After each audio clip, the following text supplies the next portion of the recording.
మంచి వైబ్స్ కోసం వాస్తు ప్రకారం 15 ఇంటి ఆలయ రంగులు. మీ ఇంట్లో సానుకూల శక్తి ప్రవాహాన్ని నిర్ధారించడానికి ఇంటి ఆలయ రంగు వాస్తు నిబంధనల ప్రకారం ఉండాలి.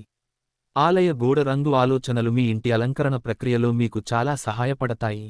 ఇంటి ఆలయ రంగుకు స్పష్టమైన వాస్తు నిబంధన ఉంది. మీ పూజా గది సానుకూల శక్తితో ప్రకాశించేలా ఆలయ గోడ రంగు ప్రశాంతంగా ఉండాలి. ఇది మీరు ప్రార్థన చేసే ప్రదేశం కాబట్టి, ఈ ప్రదేశం ప్రశాంతంగా ఉండాలి. మీ మనస్సు మరియు ఆత్మను శాంతింపజేసే రంగును ఉపయోగించాలని నిర్ధారించుకోండి.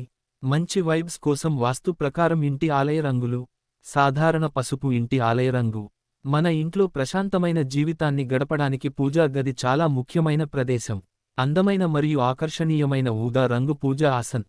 మీ పూజ గది లేదా ప్రార్థన గది లేత పసుపు గోడలతో చాలా మంచి కలయికగా ఉంటుంది. ఈ కలర్ కాంబినేషన్ వాస్తు నియమాల ప్రకారం ఇంట్లో నివసించే వారందరికీ సంపన్నమైన జీవితాన్ని అందిస్తుంది. దృఢమైన నీలం ఆలయ గోడ. మీరు మీ పూజా గది గోడలను ప్రకాశవంతమైన నీలం రంగుతో అలంకరించవచ్చు, ఎందుకంటే ఇది ఇంటి రంగుగా మంచి ఎంపిక. ఇక్కడ బ్రైట్ రెడ్ ల్యాంప్స్ షెడ్ ఆ నీలిరంగు గోడలతో బాగా మ్యాచ్ అవుతోంది. గాజు కిటికీ చాలా లైట్లను ప్రతిబింబిస్తోంది. ఈ సందర్భంలో మీరు ప్రకాశవంతమైన ఎరుపు పూజా ఆసనాన్ని ఇక్కడ ఉంచవచ్చు. ప్రకాశవంతమైన ఎరుపు ఆలయ గోడ. ప్రకాశవంతమైన ఎరుపు రంగు గోడలు మీ ఇంటి ఆలయ గోడలకు పెయింట్ చేయడానికి మంచి ఆలోచన.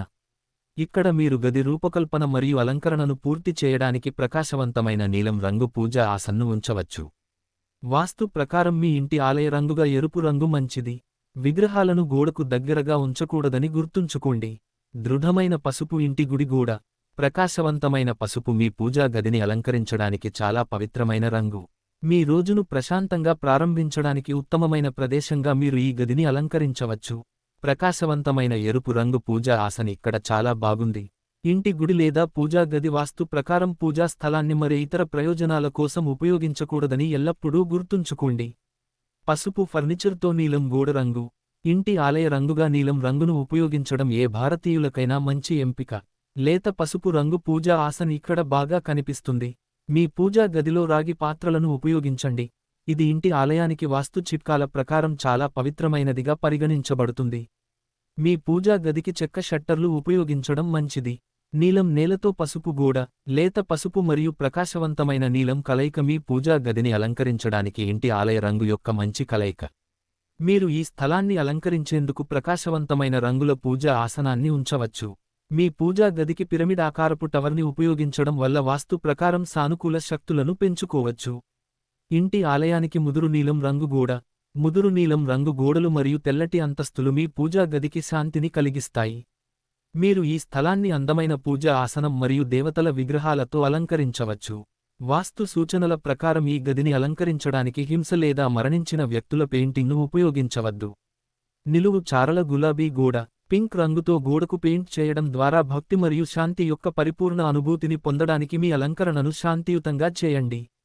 గది మొత్తం ఆకర్షణీయంగా కనిపించేలా చెక్క పూజ క్యాబినెట్లు మరియు షెల్ఫ్లను ఎంచుకోవాలని నిర్ధారించుకోండి. మీ పూజా గది విశాలంగా ఉంటే, మీరు మీ పూజా సామాగ్రిని నిల్వ చేసుకోవచ్చు.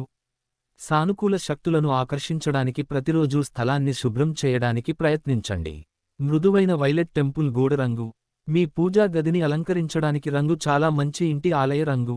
మీ పూజా గది మీకు జీవితంలో మరింత ఆనందాన్ని అందించినట్లే వైలెట్ కూడా ఆనందానికి సంబంధించిన రంగు. మీరు ప్రకాశవంతమైన రంగు లేదా స్వచ్ఛమైన తెల్లని పూజా ఆసన్తో గదిని అలంకరించవచ్చు. పూజా గది తలుపులు మరియు కిటికీలు ఉత్తరం లేదా తూర్పు దిశలో తెరవబడేలా చూసుకోండి. మృదువైన గులాబీ ఇంటి గుడి గోడ. మీ పూజా గది గోడలను అలంకరించేందుకు మృదువైన గులాబీ రంగు చాలా ఓదార్పునిస్తుంది. వాస్తు సూచనల ప్రకారం మీ పూజా గదిని అలంకరించడానికి ఇది చాలా మంచి రంగు. బరువైన వస్తువులను ఉంచడానికి మరియు గదిని అలంకరించడానికి మీరు గది యొక్క దక్షిణ లేదా పశ్చిమ ప్రాంతంలో అల్మారాలను ఉంచవచ్చు.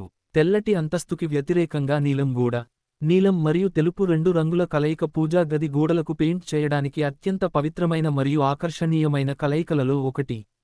మీరు పూజా గది అంతస్తులను తెలుపు రంగుతో అలంకరించవచ్చు మరియు వివిధ ప్రయోజనాల కోసం చెక్క క్యాబినెట్లతో గదిని అలంకరించవచ్చు. వాస్తు శాస్త్రం ప్రకారం రాగి పాత్రలను ఉపయోగించండి. సాధారణ సాంప్రదాయ గృహాల అలంకరణ. ఉత్తమ ఫలితాల కోసం మీ ఇంటి గ్రౌండ్ ఫ్లోర్లో పూజా గదిని డిజైన్ చేయండి. దీపాలు లేదా లైట్లను ఆగ్నేయ దిశలో ఉంచండి మరియు గదిలోని విగ్రహాలు విరిగిపోకుండా లేదా చిరిగిపోకుండా చూసుకోండి. పసుపు మరియు తెలుపు కలయిక పూజా గదికి చాలా ఆకర్షణీయంగా కనిపిస్తుంది. లేత నీలం చారల గోడ. మీరు వాస్తు శాస్త్ర సూచనలను పాటిస్తే పూజ గదిని పెయింట్ చేయడానికి తెలుపు మరియు లేత నీలం కలయిక చాలా ఓదార్పు మరియు ప్రశాంతమైన నీడ. ఉత్తమ ఫలితాలను పొందడానికి పూజా గదిని తూర్పు, ఉత్తరం లేదా ఈశాన్యం వంటి దిశల వెంట అమర్చాలని ఎల్లప్పుడూ గుర్తుంచుకోండి. అలాగే ప్రార్థన చేసేటప్పుడు ఉత్తరం లేదా తూర్పు వైపు చూడాలని గుర్తుంచుకోండి. ఆకృతి గల నీలం గోడ. ఆకృతి గల లేత నీలం గోడలను ఉపయోగించి మీరు మీ పూజా గదికి ప్రత్యేక రూపాన్ని ఇవ్వవచ్చు. మీరు ప్రత్యేకంగా ఏదైనా సృష్టించాలనుకుంటే మరియు వాస్తు నియమాలను అనుసరించి పూజా గదిని అలంకరించడానికి సిద్ధంగా ఉంటే, మీరు గదిని అలంకరించడానికి తాజా పువ్వులు లేదా రంగురంగుల ఆసన్ వంటి బహుళ రంగుల వస్తువులను ఉపయోగించవచ్చు. వాస్తు సూత్రాలకు అనుగుణంగా రంగులను ఉపయోగించాలని మరియు మీ ప్రార్థనలను అందించడానికి సరైన గదిని నిర్మించాలని మాత్రమే గుర్తుంచుకోండి. బ్రౌన్ ఫ్లోర్తో ముదురు నీలం రంగు గోడ. మీ పూజా గది ఇతర పూజా గదుల కంటే భిన్నంగా కనిపించాలని మీరు కోరుకుంటే, ఈ రకమైన అలంకరణ మీకు మంచి ఎంపికగా ఉంటుంది. ప్రత్యేక ముగింపుతో ముదురు నీలం రంగు గోడ మీ ఇంటి ఆలయ ప్రత్యేక రూపాన్ని సృష్టించగలదు. ఇక్కడ చెక్క ఫ్లోర్ మీ శాంతియుత మరియు సంపన్నమైన జీవితానికి ప్రత్యేకమైన దాన్ని సృష్టించడానికి ఉత్తమ ఎంపిక. Thanks for watching. ఈ వీడియో మీకు నచ్చితే లైక్ అండ్ షేర్ చేస్తూ కామెంట్ చేసి ఈ ఛానల్ ను సబ్స్క్రైబ్ చేస్తారని ఆశిస్తూ once again thank you very much.